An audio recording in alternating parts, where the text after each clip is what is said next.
What is going on, everybody? Welcome back to Talkin Sports with Jake. We're just doing a little sports talk today. Hope you're all doing well. Let's get started. We had Game 3 of the NBA Finals last night. The Boston Celtics defeated the Golden State Warriors 116-100. They take a 2-1 series lead going into Game 4. Jaylen Brown had an excellent game. 27 points, 9 rebounds, and 5 assists. Stephen Curry, 31 points in the loss. We had some notes from this game. Steph came out late in the game, was in some pain, appeared to be some sort of foot injury. Steve Kerr, the Warriors, said that he appeared to avoid a serious injury. He will not even need an MRI, and they are optimistic for his status for Game 4. It looks like he will play in Game 4, which is good for the Warriors because they are going to need him if they want any shot of winning this NBA Finals, especially now down 2-1. Still another game in Boston in Game 4. And Draymond Green's been terrible in the series, okay? He had, 2 points, 4 rebounds, 3 assists.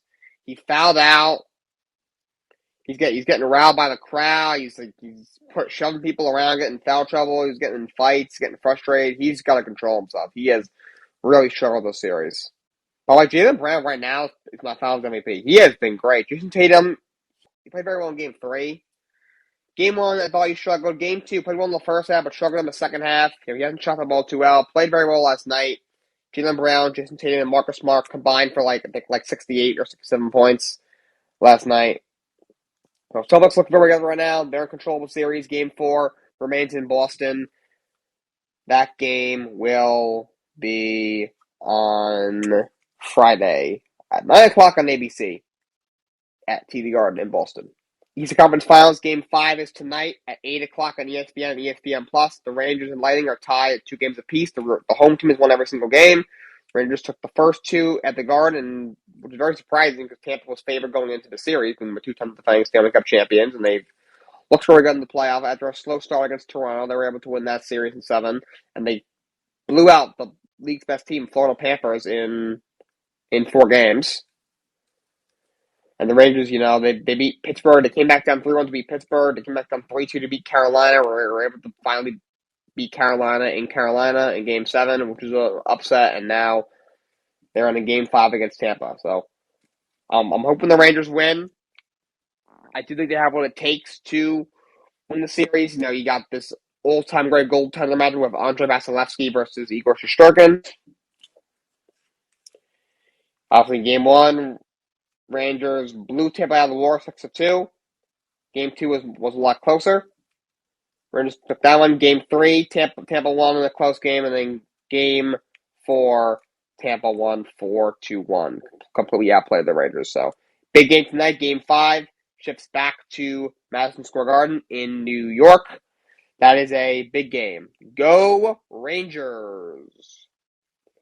As for MLB scores from yesterday, we had the Tigers over the Pirates 3-1, Royals over the Blue Jays 8-4, Diamondbacks over the Reds 7-0, Mariners over the Astros 6-3, Marlins over the Nationals 2-1, Guardians over the Rangers 4-0, Rays over the Cardinals 11-3, Braves over the Athletics 13-2, Twins over the Yankees 8-1, Phillies over the Brewers 10-0, Dodgers over the White Sox 4-1, Red Sox over the Angels 1-0, Padres over the Mets 13-2, and Giants over the Rockies 2-1. What is going on with the Los Angeles Angels? They have lost 14 games in a row. This team, I don't understand. They've had Mike Trout for over 10 years now, best player in baseball for 6-7 years at this point. They also have Ohtani, who's one of the best players in baseball, was American League MVP last year, but two-way phenomenon. He's absolutely incredible. And they're 27-31. They've lost 14 in a row.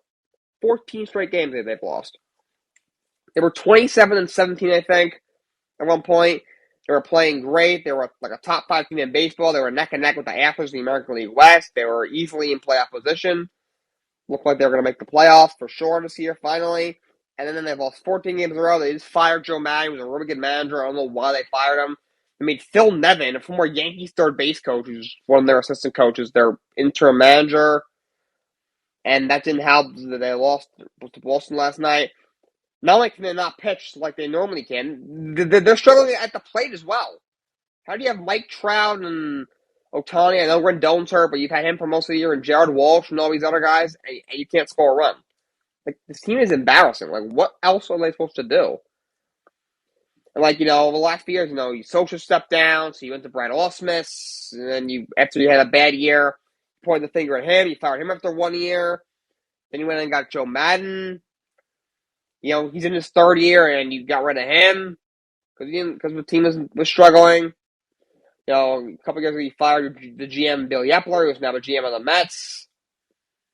And now you got, I think his name is Perry Minchian from our Braves executive. What are they going to do, fire him now? Like, I don't know what else the Angels are supposed to do.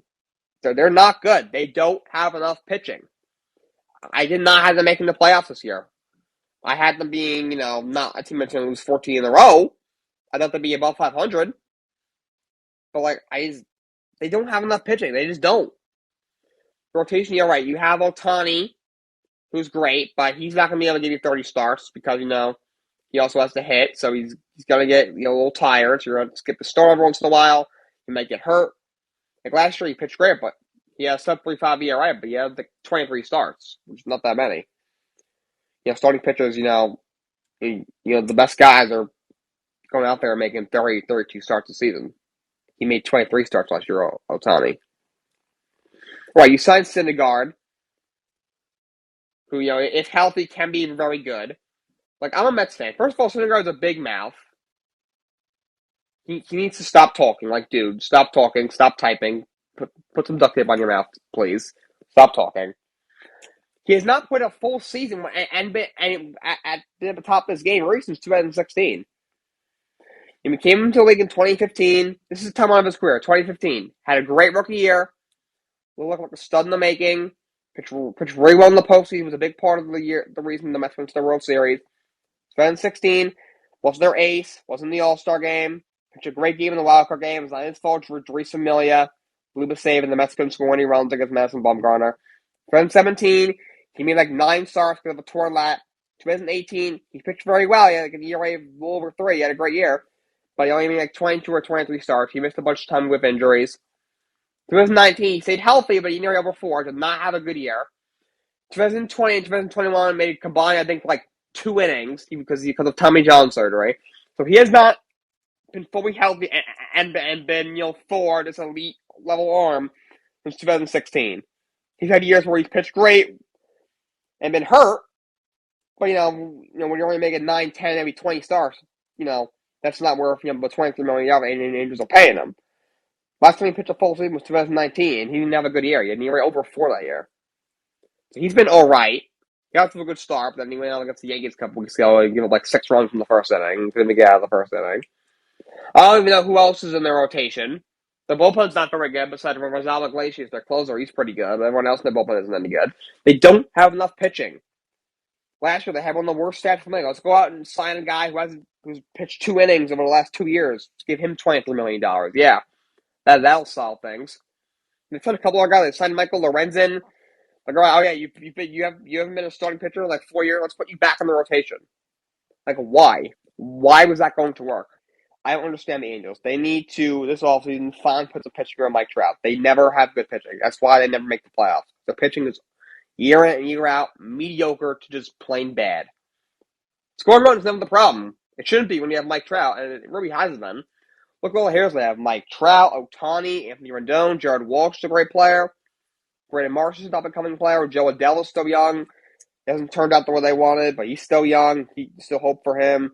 They got so many great guys in that lineup, but just their pitching this year in year out just isn't good. I don't understand why they don't put more pitching around them.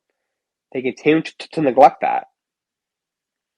They've had multiple different managers. You had Mike Socha for all those years, and then he stepped down. He retired. You brought in Brett Ausmus, then he went to Joe Madden, and now Madden's out. You had Billy Upler as a GM. You got rid of him. Now you got this other guy in there. But they're serving their managers and GMs, and it's just not working. I think it's time for the owner, Art Moreno, to take some ownership of their struggles and be like, this is on me. I'm the one who's been serving through managers and GMs and not putting pitching around Mike Trout and failing to even get to the playoffs despite having the best player in baseball, Mike Trout, for all these years. He should probably just hit the reset button at this point. Or you already fired Matt. I would at this point I would fire the GM at the end of the year. I mean, I don't know what else they're supposed to do. bring in some new blood. Lay the foundation for them. You have some good players. You'll travel Tani. I just named all these guys: Rendon, Jared Walsh, etc. You got a lot of good players, especially in your starting lineup. Tell whoever you bring in, go and get some pitching, and see what happens. That's your best bet at this point because they have potential to be a good team, but every year they screw it up. 14 straight losses. That is embarrassing. The RBC Canadian Open is underway. U.S. Open, by the way, is next week. This is the last tournament before the U.S. Open. We have Wyndham Clark is in the lead at 7 under par. Matt Fitzpatrick is a shot back. Doug Gim, 2 back. Tony Finau's a 4 under. He is 3 shots back. All those guys are already finished. So I'm sure they played much earlier on today. A bunch of guys obviously still playing or just getting underway. Guys like Harold Varner and Brendan Todd are kind of in the mix, within like 4 or 5 shots or so on the front 9. So RBC Canadian Open going on right now. Wyndham Clark is in first place right now at 7 under par. He shot 7 under on the first day. The PGA Tour has announced that all players who are playing on the LIV Tour, the Saudi Arabian back tour, all these guys like Phil Mickelson and Dustin Johnson, Kevin Na, and Charles Schwartzel, Patrick Reed, Bryson DeChambeau, etc., are playing on. They will be ineligible to play in the majors. So, good chance we'll feel a lot of big names will not be at the U.S. Open, such as Dustin Johnson, such as Bryson DeChambeau, who is still recovering from an injury, such as Patrick Reed. Charles Schwartzel's a guy who won't be there, nor will Louis Oosthuizen nor Kevin Na, it looks like. That's a big announcement from the PGA Tour. It'll be interesting to see where this goes. Will the PGA Tour, will they have to make some sort of agreement with the LIV Tour to let guys play because they keep stealing all their golfers? In a year or two, will the tour still be around? Will it last? Will the PGA Tour, have to maybe raise the purses, to convince guys to stay on tour? I mean, very interesting. We'll see where this goes. We'll see if anybody else goes over there. Only other thing I have for you guys today is that all we know for WWE Friday Night SmackDown tomorrow night is that Ricochet will defend his Intercontinental Championship against Gunther, the new giant on SmackDown. All right, that's all I have for you guys today. Thank you for tuning in. Until next time, so long, and have a great day.